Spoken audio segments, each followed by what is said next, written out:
Wieder mal Hallo bei Michas Bastelstunde.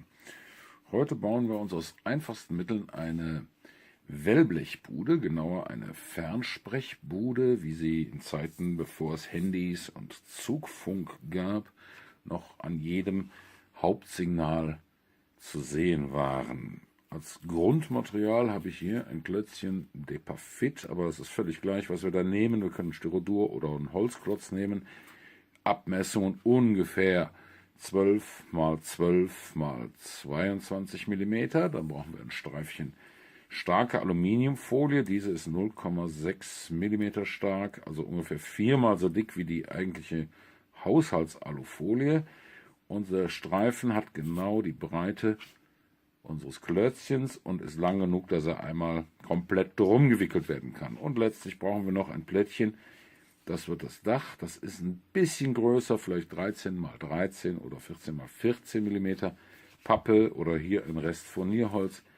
Ganz gleich. Als Werkzeuge benötigen wir nicht mehr als ein stabiles Lineal, einen scharfen Cutter, einen alten Kugelschreiber, der keine Farbe mehr abgibt, außerdem noch einen winzigen Klecks weiße Acrylfarbe, etwas schwarze Acrylfarbe, eine Prise Vogelsand und natürlich einen Pinsel.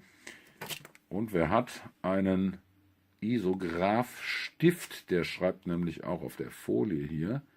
Ich nehme hier einen 0,35, vielleicht tut es auch einen Fine Liner von 0,5 mm.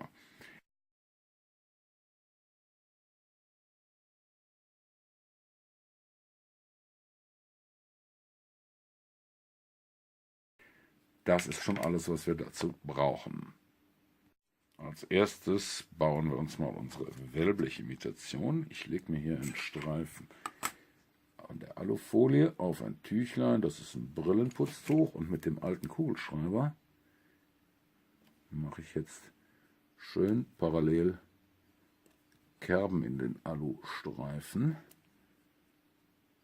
Das wird nachher unser Wellblech sein. Wir beachten, dass wir die matte Seite vom Aluminium gleich außen haben, sonst glänzt es so unnatürlich. Dann müssten wir schon wieder mit ziemlich viel Farbe und so weiter nacharbeiten.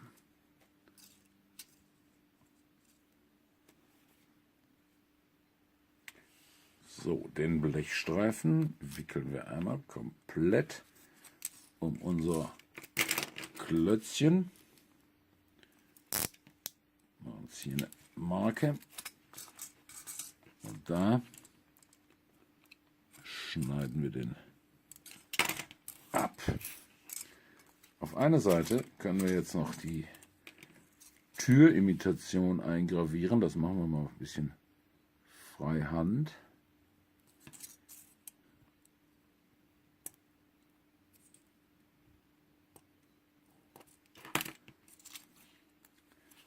Und jetzt habe ich eben in der Materialliste vergessen, mit etwas Alleskleber pappen wir den einfach hier um unser Klötzchen drumrum. Da ist die Bude schon fast fertig. Das Dach von der Bude wollen wir in Teerpappenmanier haben. So, ich nehme hier ein Stückchen weißes Papier, da mache ich vorher einen Kniff an der Seite rein. Wir werden sehen, wofür der gut ist. So, mit ein klein bisschen schwarzer Acrylfarbe streichen wir das Ding hier mal satt ein.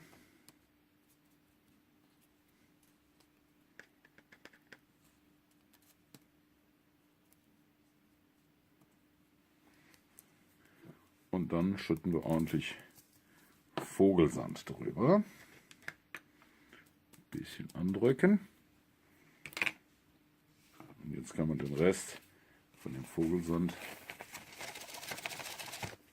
wieder zurückschütten. Und schon haben wir ein wundervoll eingesandetes Stück Dachpappe. Auch das kleben wir später einfach mit Alleskleber oben auf unsere Bude. So, mit weißer Acrylfarbe auf einem ganz feinen Pinsel malen wir jetzt hier das Schild auf die Tür, wo nachher das große F wie Fernsprecher drauf kommt.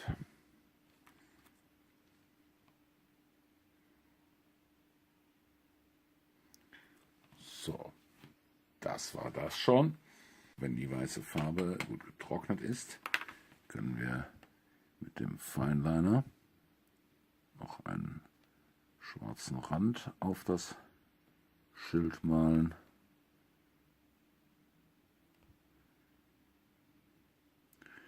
Und natürlich das große F.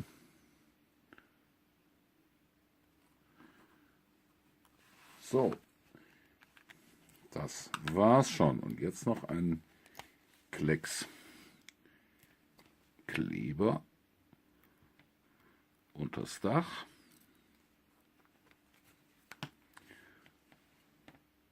Und die Bude schön mittig drauf.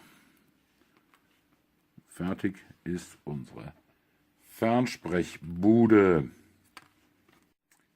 Und wer keinen Vogelsand zur Hand hat oder keinen beschaffen möchte, der kann sich natürlich auch ein Stückchen Schleifpapier zurechtschneiden und es oben draufkleben.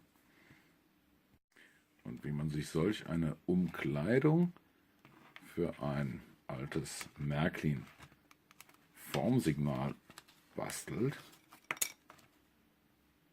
aus ein paar Sperrholzresten, das zeige ich euch dann beim nächsten Mal. Vielen Dank fürs Zusehen, viel Spaß beim Nachbauen, Wiederschauen.